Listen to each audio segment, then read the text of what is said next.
Bon alors, vous avez compris? Vous avez compris pourquoi j'ai fait ça? Non? Ah ah, alors ok.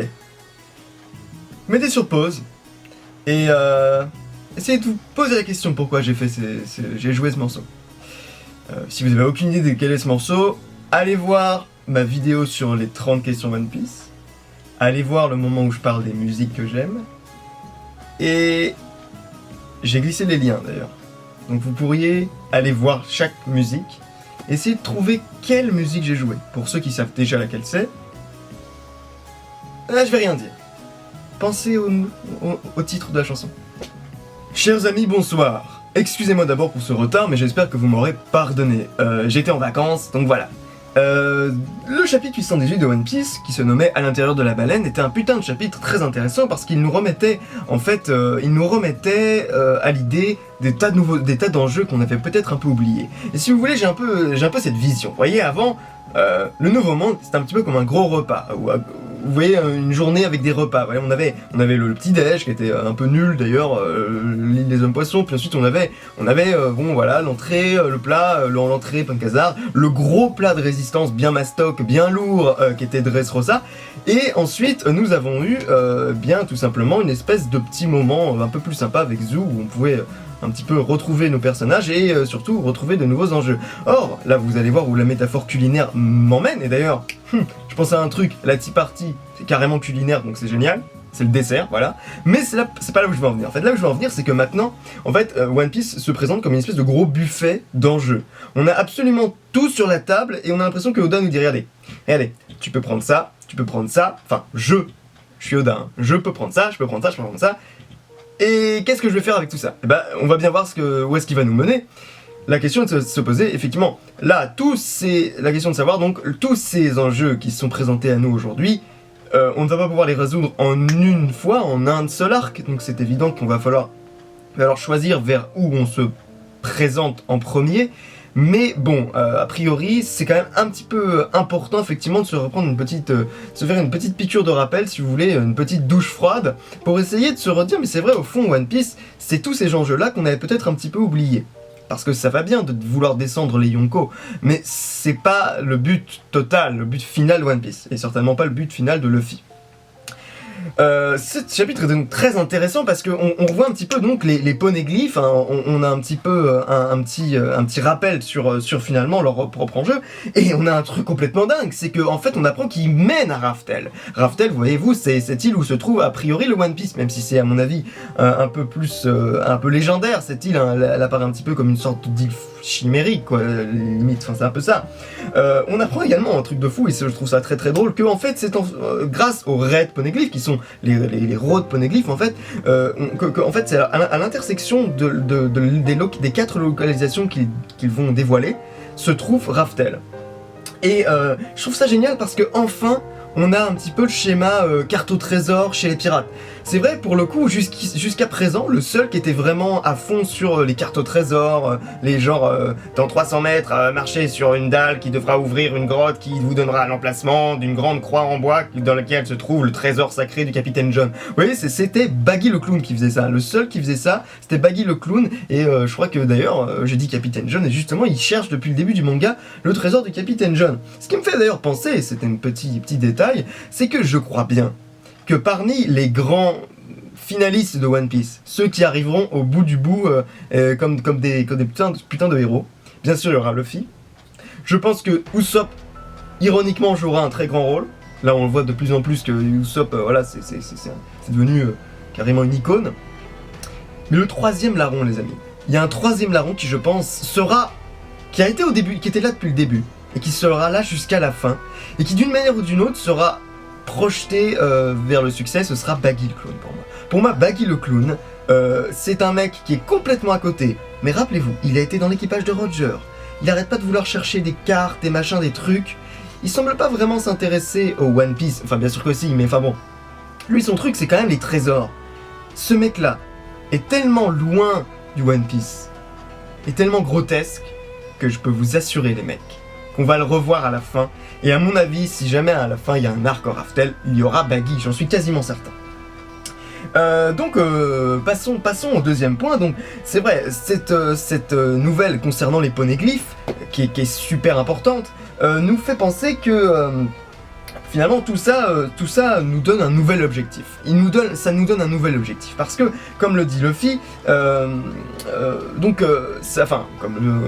il est dit dans le chapitre, en fait, c'est ce qui permettra d'arriver, donc d'obtenir le One Piece, d'être le roi des pirates. Mais on apprend également que en fait les deux un des poneglyphes, des road poneglyphes, les poneglyphes rouges, se trouvent aux mains de deux empereurs, donc Kaido et Big Mom. Bon, ça nous fait, c'est vachement important cette information parce que finalement ça donne une autre ampleur à l'entreprise de Law et de Luffy pour descendre les Yonko. Parce que c'est vrai, au début on a l'impression, voilà, c'est les Supernova, qu'est-ce qu'ils font dans le Nouveau Monde?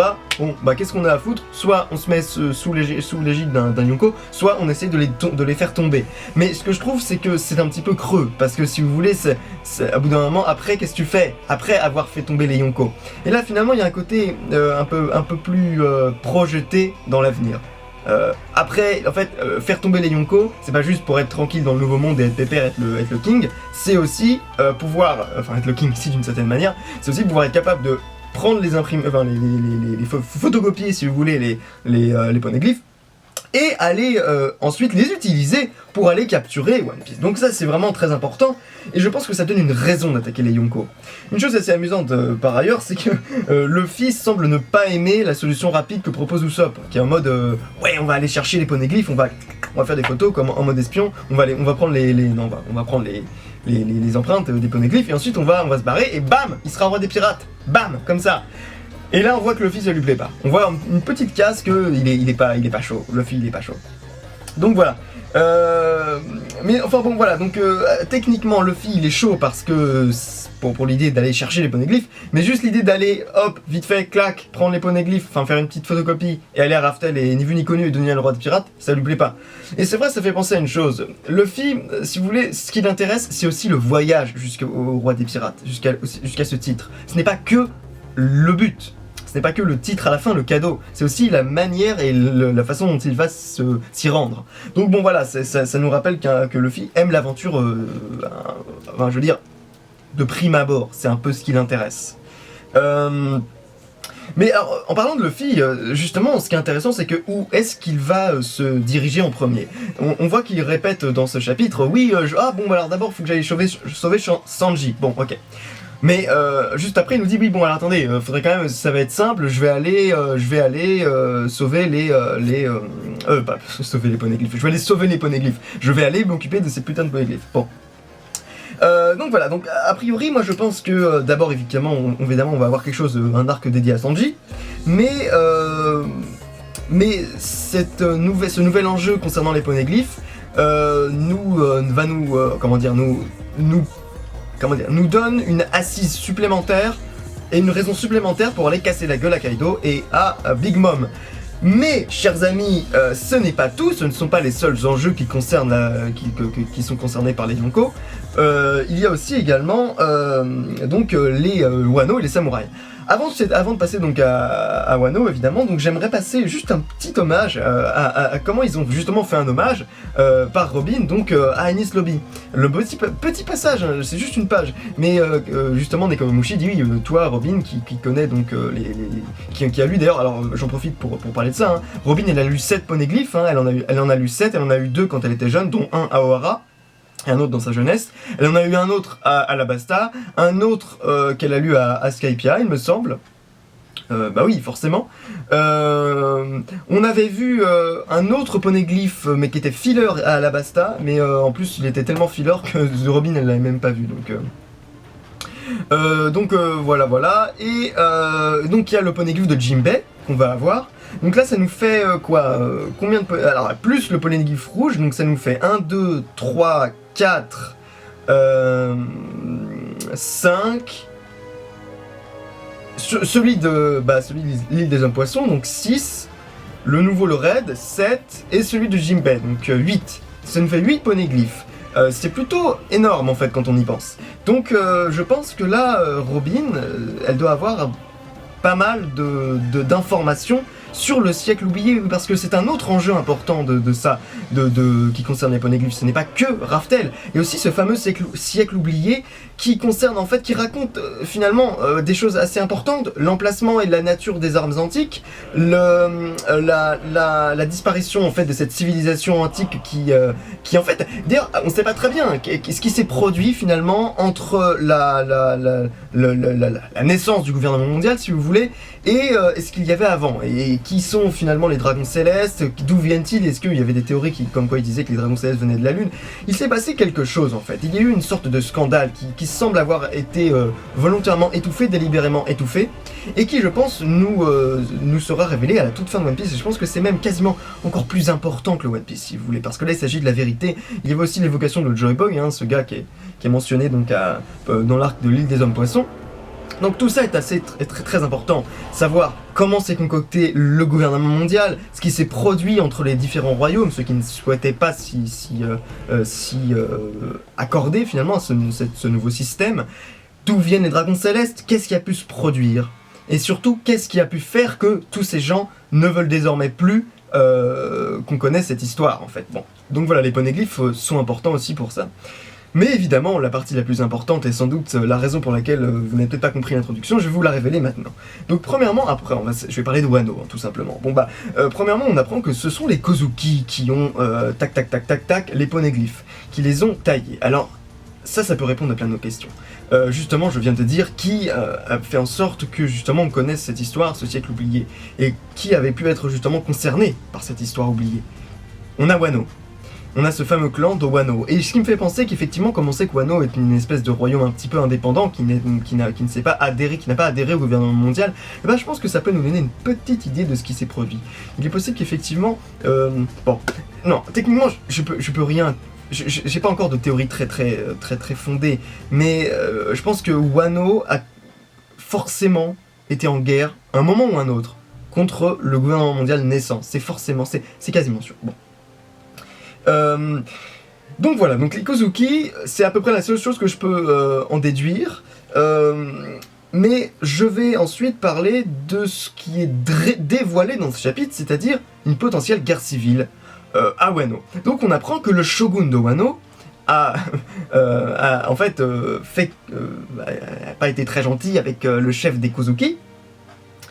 Et donc on a aussi un aperçu un petit peu de la fierté de ces samouraïs là, parce que là on voit tous ces samouraïs, par exemple même Raizo, quand on le voit face à la ville détruite, il est complètement il est assommé par cette vision d'horreur. De la même façon, quand les trois autres samouraïs et puis même tout le monde, tous les Mink essayent de se rappeler la triste réalité qui concerne leur clan, qui a concerné leur clan, eh bien, on voit très bien qu'il y a une espèce de fierté de Wano, c'est assez bien retranscrit, je trouve, et ça démontre aussi, ça dénote d'une certaine fierté samouraïesque, quoi, qu'on connaît bien, du Japon féodal, bon. Mais parlons un petit peu politique, désormais. On sait qu'effectivement, donc c'est révélé que Oden Kozuki, le chef l'ancien daimyo, j'imagine que la province des Kozuki, oui, parce que donc c'est les daimyos, il y en a. Alors, quelqu'un m'a corrigé d'ailleurs sur un commentaire, dans un commentaire de mes précédentes vidéos, qu'on disait pas daimyo mais daimyo. Donc pardon, et maintenant je dirais daimyo. Donc voilà, donc bon, alors on a le shogun et on a Kaido, voyez, et on a le daimyo en question Kozuki. Mais c'est pas possible qu'il y ait qu'un seul daimyo. Il n'y en a pas qu'un seul, parce que les daimyos ce sont des gouverneurs, ce sont des vassaux si vous voulez, des shoguns. Et même normalement il y a plusieurs shoguns a priori, enfin non, il n'y en a pas plusieurs, mais il y a eu un moment dans l'époque dans le Japon féodal où il y avait plusieurs shoguns, c'était un petit peu le bordel, bon. Plusieurs prétendants au titre de shogun si vous voulez. Bon, et là effectivement donc les daimyos aussi peuvent être des prétendants au titre de shogun, mais enfin bon, a priori on sait pas encore très bien si Wano est vraiment un copycat du Japon féodal, même si Oda connaît très bien tout ça à mon avis. On sait également que Momonosuke a dit « Ouais, je vais devenir le shogun du Japon ». Enfin, c'est une sorte de rêve en parallèle avec celui de Luffy. Bon. Et donc, je pense que ce qu'il faut dire, c'est que, voilà, les rêves vont se réaliser. Est-ce que cette famille Kozuki était destinée à devenir le shogun? Bon, peut-être. En l'occurrence, on ne fait pas mention d'un empereur. On fait mention de Kaido. Est-ce que Kaido est l'empereur du Japon, enfin de Wano? Ça ferait pas beaucoup de sens, puisqu'il semblerait qu'il y ait une alliance extérieure de la part de Kaido avec le shogun du Japon et du Japon, le shogun de Wano contre le daimyo Kozuki, en l'occurrence celui du clan Kozuki. Mais le problème, c'est que déjà on ne nous parle pas des autres daimyo, et je suis sûr qu'il y en a d'autres, c'est obligé, parce qu'il peut pas y avoir qu'un seul daimyo, enfin ça ferait pas de sens. Et on ne sait pas quelles sont les raisons de Kaido de participer à cette guerre civile. Mais il y avait une théorie géniale, qui était de Alpha Too Late machin, qui avait dit qu'en gros Kaido descendait de était un personnage inspiré de Kaido, qui était une sorte d'empereur mongol en fait, ou empereur chinois mongol, je ne sais plus exactement. Mais, passons les détails. Le plus important, c'était qu'en fait Kano Kuni, qui est le pays des fleurs, hein, d'où viennent Don Shinjao, Sai et tout ça, eh bien, d'ailleurs qui ont un petit peu un look chinois, hein, Don Shinjao, même le nom Shinjao, Sai, tout ça, bon. Eh bien, que ce serait en fait, là où Wano est le Japon dans One Piece, que Kano serait la Chine dans One Piece. Et que du coup, Kaido, ce serait donc la référence pour Kaido, et que donc ça voudrait dire que Kaido est l'empereur de Kano. Et qu'il est en guerre contre Wano. Et en l'occurrence, ça ferait beaucoup de sens, une guerre entre le Japon et la Chine, vous voyez? Donc voilà, je pense que c'est très important. Première chose, où sont les autres daimyo? Momonosuke, pourquoi tu veux devenir le shogun? Est-ce que tu as une légitimité pour ça? Le shogun, quelles sont ses intentions? Kaido, quelles sont ses intentions et est-il l'empereur de Kano? Et finalement, quels sont les réels enjeux de cette guerre civile? Qui a raison, qui a tort? Nous verrons bien ça, de toute façon on verra. Dernier point très important les amis, et c'est enfin la révélation de ce que j'ai expliqué et ce que je vous ai joué au tout début de la vidéo. Oden Kozuki. Et je vais arrêter de tergiverser. La chanson s'appelait Gold and Oden. Et là les amis, c'est le mind blow. C'est l'explosion cérébrale qui vient de se produire. Pourquoi? Parce que cette chanson, ce morceau, il fait partie de Lost numéro 1. C'est le plus vieux de tous. Et je peux me tromper, mais ça paraît quand même fou que des années après, dans ce chapitre 818, on apprenne qu'il y avait un certain Oden qui était avec Gold Roger, qui est allé avec lui sur Raftel. Gold and Oden. Vous trouvez pas ça complètement dingue? J'ai rien d'autre à dire si vous voulez les amis. C'est justement que si Oda prépare tout depuis le début, mais vous vous dites mais putain mais c'est complètement dingue. Surtout que c'est une sorte de détail, il aurait très bien pu, je sais pas, envisager un autre nom ou je sais pas quoi. Mais là non, Gold and Oden, ce personnage est dans One Piece et envisagé dans One Piece depuis le début. C'est complètement ouf. Et donc j'aimerais aussi dire un truc à propos de Oden Kozuki. Si a priori donc il a été avec Goldie Roger. Alors bon, je sais que Oden veut dire que c'est une recette, je sais pas quoi, et que Gold ça pourrait très bien dire or, et que voilà, Gold et recette, je sais pas quoi, ça pourrait juste être le titre de la chanson, mais non, ça fait pas de sens, bon. A priori c'est vraiment Kozuki et Gold Roger, bon.